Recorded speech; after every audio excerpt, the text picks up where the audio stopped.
ముద్రగడ పద్మనాభం గారు బ్రతికుంటుండగే మనస్సుకు శాంతి లేకుండా ఆత్మకు ఆనందం లేకుండా ఎన్నో బాధలు కష్టాలతో ఆయన చనిపోయారు. చనిపోయిన తర్వాతైనా శాంతి లేకుండా చేస్తున్నారు. ఇప్పుడు ఎక్కడ లేని ప్రేమ కూతురెళ్ళి చివరిగా మా తండ్రిని చూద్దాం, శవాన్ని చూద్దామని వెళ్ళారు. మంచిది. కానీ ఆయన లెటర్లో ఏం రాశారట? నేను నెల రోజులు హాస్పిటల్లో ఉన్నప్పుడు నా కూతురికి నేను జ్ఞాపకం రాలేదా? నా భార్య క్యాన్సర్ ట్రీట్మెంట్ అయిన తర్వాత నేను ఇంటికి తీసుకొని వెళ్తే తల్లిని చూడు తల్లి అని 5 నిమిషాలు అడిగితే 5 నిమిషాలు కనీసం తలుపులు కూడా తెరవలేదు కదా. ఇదా కూతురు ప్రేమ అని ఒక వెర్షన్. ఇక్కడ మనం నేర్చుకోవాల్సింది ఏంటంటే రాజకీయ నాయకులు దీన్ని రాజకీయం చేస్తున్నారు. కేవలం వారి లబ్ధి కొరకు, పదవుల కొరకు, పోస్టుల కొరకు. ఏంటి 27% కాపులు ఉన్నారు కదా. ముద్రగడ పద్మనాభం గారు కాపుల కొరకు ఎంతో ఫైట్ ఇచ్చారు కదా. మరేరా కాపులందరూ 2 కోట్ల మంది కాపుల్లో 2,000 కాదు 20,000 మంది కూడా ఎందుకు రాలేదు సమాధి దగ్గరికి? అది అందుకనే ముద్రగడ పద్మనాభం గారు అప్పుడే నాకు 2008లోనే చాలా సలహాలు ఇచ్చారు. మా వైస్ ప్రెసిడెంట్ అప్పుడు కమలాకర్ గారని గండికోటి కాల్ చేసి ఇలా పాల్ గారు పార్టీ పెట్టారు. పాల్ గారు శాంతి సభలు నేను అటెండ్ అయ్యాను కాకినాడలో.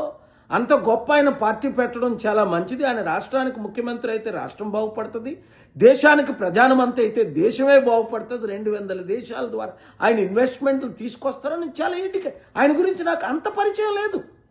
ఆ తర్వాత 2-3 సార్లు మాట్లాడడం తప్ప. కానీ ఆయన కోరిక నెరవేరలేదు కదా. 27% ఉన్న కాపుల కొరకు ఆయన ఎంత ఫైట్ ఇచ్చారు. ఏరా కాపులందరూ? అప్పుడే అన్నాను నాతో, కాపులకి ఐకమత్యం లేదండి, ఇలా అమ్ముడిపోతారని. అదే జరిగింది. రాజకీయ వాళ్ళ పార్టీలు పదవుల కొరకు ఇప్పుడు చనిపోయిన తర్వాత కూడా రచ్చ చేస్తున్నారే తప్ప.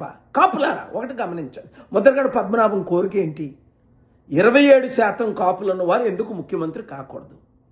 ఏ 3% ఉన్నోళ్ళే 5% ఉన్నోళ్ళే మనల్ని ఏలాల 70-80 సంవత్సరాలు. రెండోది, కాపులకి ఎందుకు ఐకమత్యం లేదు? 3, ఈ కాపులు ఎందుకు ఈ నాయకులందరూ అమ్ముడుపోవాలి? ఒకడు ఆ పార్టీకి, ఒకడు ఈ పార్టీకి మనం ఓట్లన్నీ తీసుకెళ్ళి. కనుక ముద్రగడ మీద ప్రేమ ఉన్న ప్రతి ఒక్కరూ, ఆయన ఆత్మశాంతి కోరుకున్న ప్రతి ఒక్కరూ ఇప్పుడైనా ఏకము కండి. ఎస్, 60% ఉన్న మన బీసీలు ఎందుకు ముఖ్యమంత్రి కాకూడదు? 27% ఉన్న మన కాపులు ఎందుకు ముఖ్యమంత్రి కాకూడదు? కేవలం కుటుంబ కుల పాలనే నడపాలా? ఇంకెంతకాలం ఈ అవినీతి? ఇప్పుడు కూడా శవ రాజకీయాలు చేస్తున్నారే. ఆయనను ప్రేమించిన ప్రతి ఒక్కరూ కులాలకు మతాలకు అతీతంగా నేను ప్రజాశాంతి పార్టీ పెట్టాను. అది అందరి కొరకు, అందరి అభివృద్ధి కొరకు.